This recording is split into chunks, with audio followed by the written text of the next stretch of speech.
السلام علیکم ورحمۃ اللہ وبرکاتہ نحمده ونصلی علی رسولہ الکریم اما بعد۔ آج کا سبق سن لیجئے۔ آج کے سبق کی سرخی ہے نماز سے دوستی کیجئے، پارٹ نمبر 39۔ جتنا ہم اللہ سے دور ہوں گے اللہ کے نبی سے دور ہوں گے، ہم منزل کھو دیں گے، ہم راستے سے بھٹک جائیں گے، نہ ہمارے اندر کی دنیا آباد ہوگی نہ باہر کی دنیا آباد ہوگی۔ 100 بار چمن مہکا، 100 بار بہار آئی، 100 بار چمن مہکا، 100 بار بہار آئی، دنیا کی وہی رونق، دل کی وہی تنہائی، دنیا کی وہی رونق، دل کی وہی تنہائی۔ نماز نہ پڑھنے سے آدمی اللہ تعالیٰ سے دور ہو جاتا ہے، اللہ کے نبی سے دور ہو جاتا ہے، منزل کھو بیٹھتا ہے، راستے سے بھٹک جاتا ہے، اندر کی دنیا بھی برباد ہو جاتی ہے اور باہر کی دنیا بھی برباد ہو جاتی ہے۔ سلف صالحین کے قصوں میں ہم نے سنا کہ خواب میں آ کر کسی نے پوچھا کہ بتاؤ تمہاری کیا تمنا ہے جو پوری کی جائے؟ انہوں نے کہا بس ایک تمنا ہے، قبر کے اندر نماز پڑھنے کی اجازت مل جائے۔ دوسری تمنا یہ ہے حشر کے میدان میں عرش کے سائے کے نیچے جو ہے ایک مصلی بچھا دیا جائے، وہیں کھڑا کھڑا میں نماز پڑھوں، وہیں کھڑی کھڑی میں نماز پڑھوں۔ یہ لگاؤ تھا نماز سے، یہ ذہن میں رکھنا۔ انہوں نے اپنی تمنائیں یہ ظاہر کی تھی، یہ تمنائیں ظاہر نہیں کی تھی کہ 15 مالے کی بلڈنگ مل جائے اور یہ زمین مل جائے۔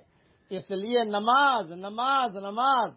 سلف صالحین کا یہ بھی معمول تھا، کہیں پر بھی نکاح کا جب پیغام رکھتے تھے اپنے بچوں کے لیے بچیوں کے لیے تو اس وقت میں جو دیکھتے تھے سب سے پہلے یہ دیکھتے تھے یہ نماز پڑھتی ہے کہ نہیں پڑھتی، یہ نماز پڑھتا ہے کہ نہیں پڑھتا۔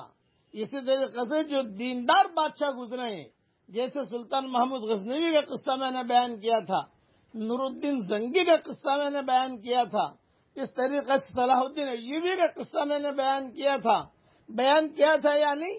لیکن یہ کہ کئی قصے میں نماز کے سلسلے میں بیان کر چکا ہوں۔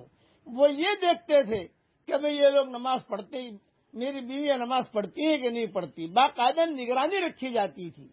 اس لیے اپنی اولاد کی بھی نگرانی کیجیے کہ وہ نمازی ہے کہ نہیں ہے۔ نماز اگر ہوگی یہ نماز کئی گناہوں سے روک دے گی، یہ نماز کئی فحش باتوں سے روک دے گی، لیکن نماز ہونی چاہیے، صرف سر سے اترنے والی چیز نہیں۔ ہمارے ایمان جو ہے اس کا ایک عمل بہت وزنی ہے، بہت قیمتی ہے، بہت طاقتور ہے۔ کلمہ دیکھ لیجیے آپ، صرف کلمہ ایک پلڑے میں رکھ دو، ساری دنیا کی چیزیں ایک پلڑے میں رکھو، یہ کلمے والا پلڑا جو ہے وہ جھک جائے گا، وزنی ہے، طاقتور ہے۔ اسی طریقے پر نماز ہے کہ یہ بھی طاقتور ہے۔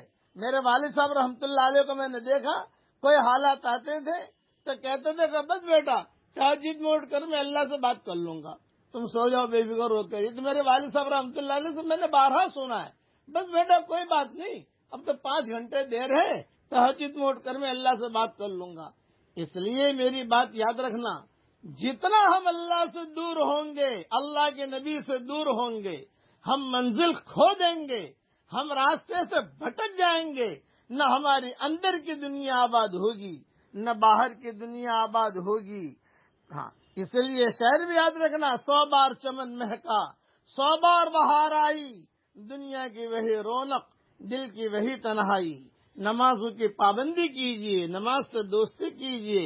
اللہ تعالی ہم سب کو نماز پڑھنے کی توفیق عطا فرمائے، آمین۔ وآخر دعوانا ان الحمدللہ رب العالمین۔